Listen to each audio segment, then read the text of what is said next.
دنیا میرے آگے میں ایک مرتبہ پھر آپ کا خیر مقدم۔ سینیٹر پرویز رشید صاحب، آپ اقتصادی صورتحال کی بات کر رہے تھے اور میں نے آپ کو کاٹ دیا تھا، اب آپ بات کریں۔ جی مشتاق صاحب، میں یہ عرض کر رہا تھا کہ جنگ کی معیشت جو ہے وہ تباہی، بربادی، بے روزگاری اور غربت اور افلاس ہی ہوتی ہے، اور یہ صرف ہماری نہیں بلکہ امریکہ جیسا ملک جو ہے اس کو بھی جنگ کی معیشت نے جس حالت میں پہنچایا اس سے میں اور آپ سب واقف ہیں۔ دیکھیے وہ تمام ملک اس وقت جو کسی جنگ میں ملوث ہیں ان کی معیشت تباہی اور بربادی کا شکار ہوتی چلی جا رہی ہے۔ وہ تمام ملک جو اس وقت جنگوں میں ملوث نہیں،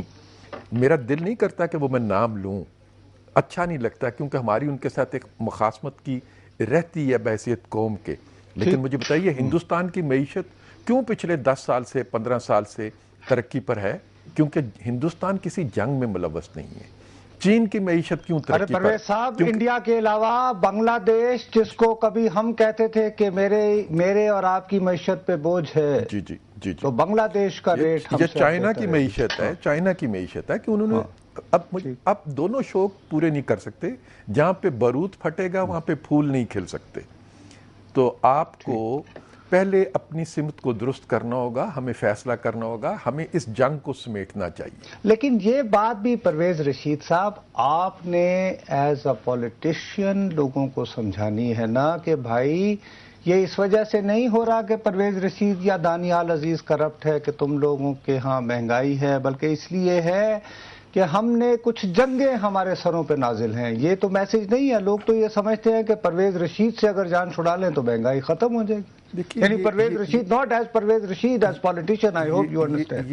یہ بھی اسی وقت ممکن ہے کہ پھر ہم کچھ مثالیں بھی قائم کریں، کچھ گڈ گورننس لوگوں کو نظر بھی آئے، کچھ لوگوں کو یہ نظر آئے کہ اگر معیشت خراب ہے تو اس خراب معیشت کا اثر پرویز رشید پر بھی پڑ رہا ہے۔ نصرت یہ نہیں ہو سکتا کہ معیشت خراب ہے، ہم جنگ میں ملوث ہیں، ہم اس جنگ کی قیمت ادا کر رہے ہیں، لیکن میں فرانس میں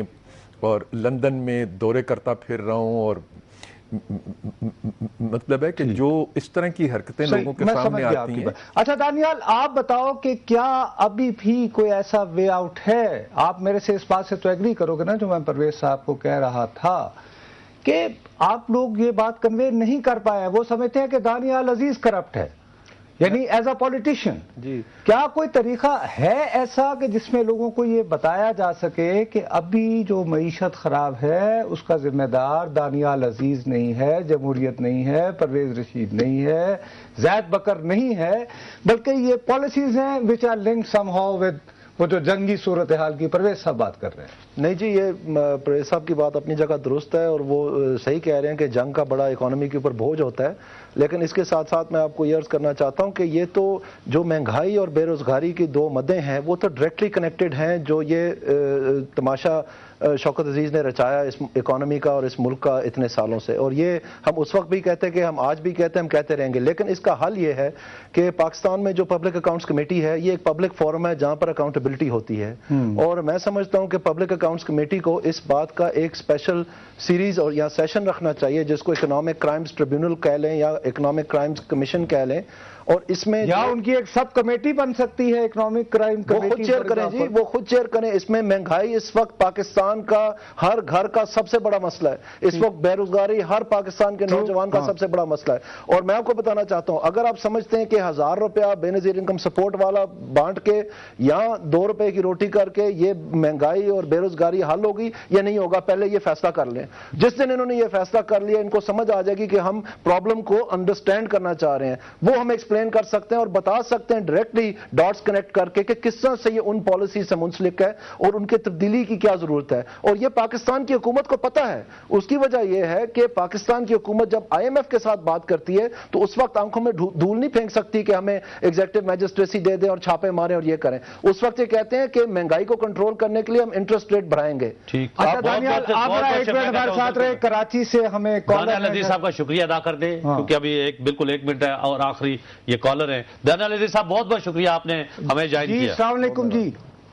وعلیکم السلام مشتاق مناز صاحب اور نصرت صاحب،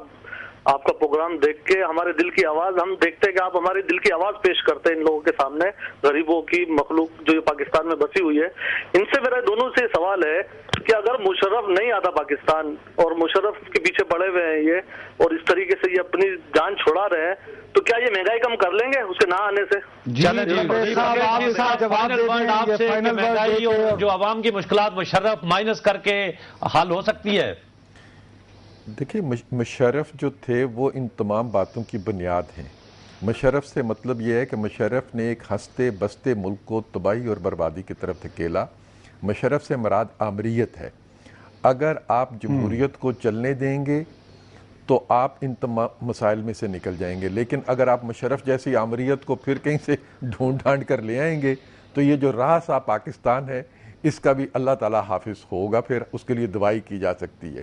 دیکھیے جب 12 اکتوبر 99 کو